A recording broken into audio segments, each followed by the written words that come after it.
आप ये 5 कैंप के बारे में कहा आपने, Sonia Gandhi camp, Rahul Gandhi camp, Priyanka Vadra camp, ये अलग अलग कैंप क्यों है? ये अलग अलग खेमे हैं क्या?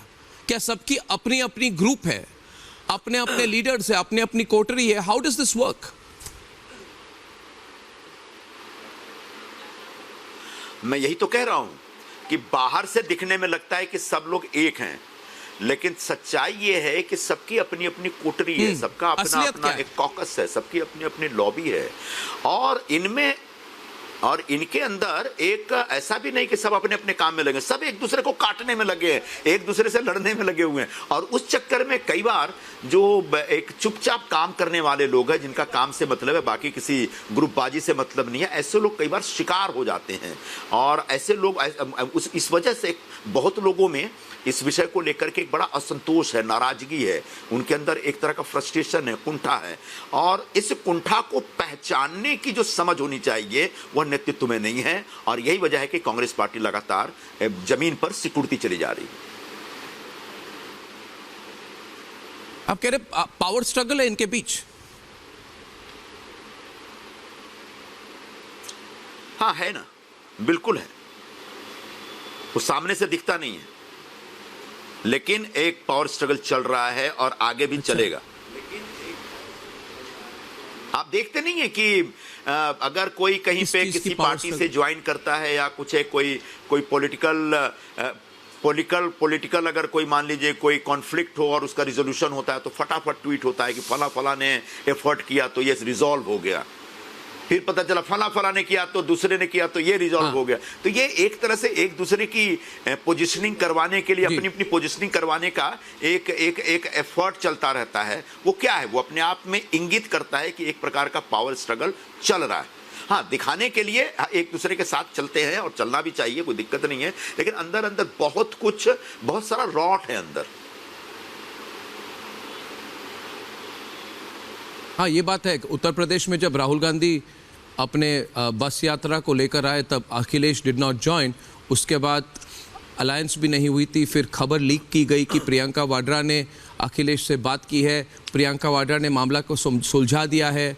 राहुल गांधी इंग्लैंड चले गए, प्रियंका वाड्रा ने सब कुछ सुलझा दिया।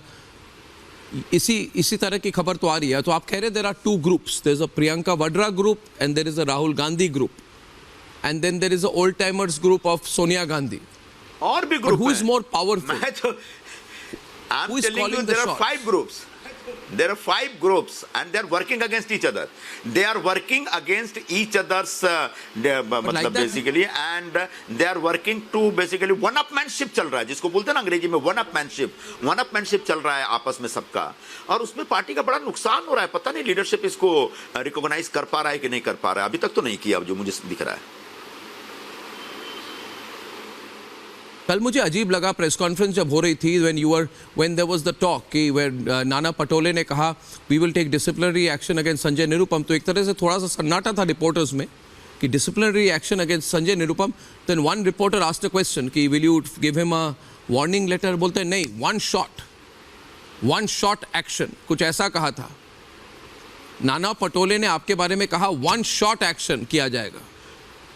तो clearly there are people within the Congress party who wanted you out. ये भी जो है, ये नहीं कि कोई वार्निंग थी, कोई सस्पेंशन था। ये भी जो इंटर जो लॉबीज की इंटर लॉबीज राइवलरी है ना, उसी का नतीजा है भाई। दरअसल मैंने कहा क्या, मैंने सिर्फ ये कहा कि शिवसेना के साथ कांग्रेस पार्टी जिस प्रकार से समझौता कर रही है, सीटों की शेयरिंग कर रही है, यह कांग्रेस पार्टी के हित के खिलाफ है। इससे मुंबई में कांग्रेस पार्टी हमेशा के लिए खत्म हो जाएगी। और कांग्रेस के कार्यकर्ताओं में इसको लेकर एक रोष है, नाराजगी है। यह कांग्रेस के हित में दिया हुआ एक बयान था। दूसरा बयान यह था कि भाई बगैर पूरे एमबीए के सभी पार्टनर्स को ऑन बोर्ड लिए और बगैर सबके साथ सहमति बनाए, शिवसेना ने एमबीए के कैंडिडेट के तौर पर एक खिचड़ी चोर को हमारे सामने पेश कर दिया, जो कि यहाँ के पूर्व सांसद के खिचड़ी चोर क्यों कहा? और उनके ऊपर आपने ये वर्ड खिचड़ी चोर या आपने क्यों कहा? आप जर्नलिस्ट रह चुके हैं, आपको पता है ये व्यंग नहीं है। ये आप पर आरोप है कि आपने डेलिबरेटली ये वर्ड 50 बार 100 बार दिन में 1000 बार यूज करके दूसरों को भड़काने की कोशिश की, एमवीए के साथ जो रिलेशनशिप थी वो खराब करने की कोशिश की। आपने खिचड़ी चोर क्यों कह रहे थे? कांग्रेस पार्टी के लोग कह रहे हैं कि संजय निरुपम को क्या जरूरत थी सब जगह जाके खिचड़ी चोर कहे।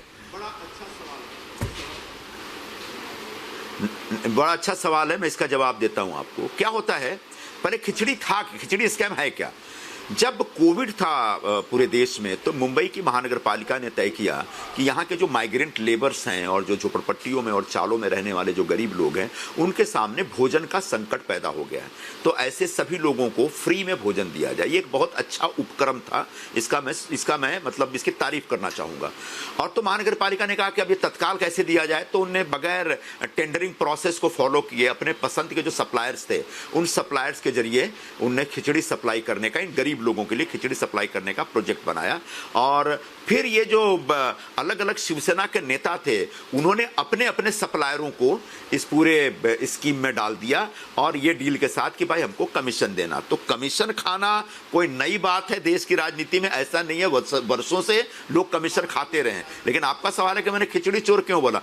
उन्होंने ऐसे जो छानबीन हुई तो पाया गया कि ऐसे कई सप्लायर थे जिनसे इन लोगों के रिश्ते थे, उन सप्लायर्स को बोला गया था कि 300 ग्राम खिचड़ी देंगे, लेकिन उस डिब्बे में 100 ग्राम ही खिचड़ी थी। मतलब 200 ग्राम खिचड़ी जो गरीब के नाम पे लिखी हुई थी उसकी चोरी कर ली।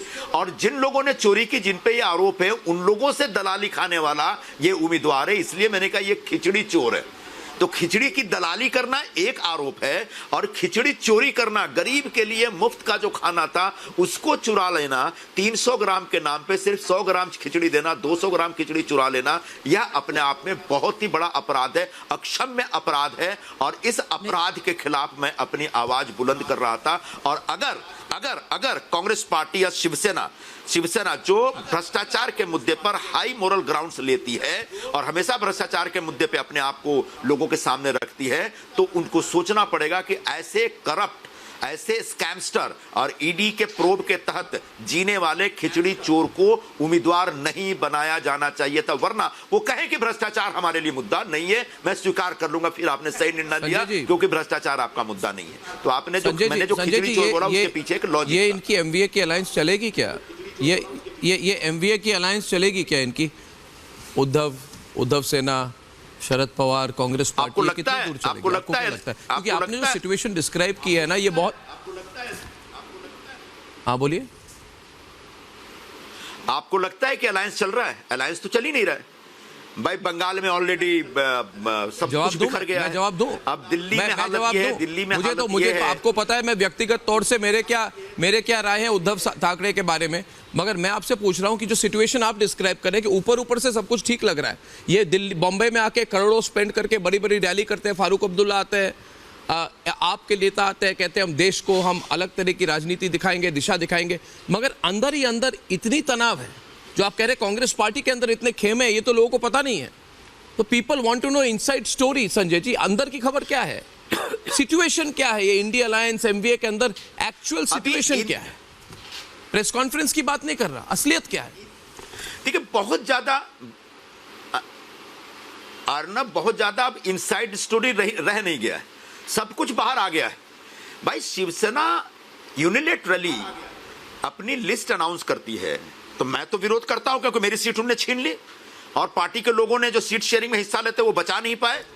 बाद में जो लोग सीट शेयरिंग में पार्टिसिपेट कर रहे थे उन लोगों ने भी विरोध किया।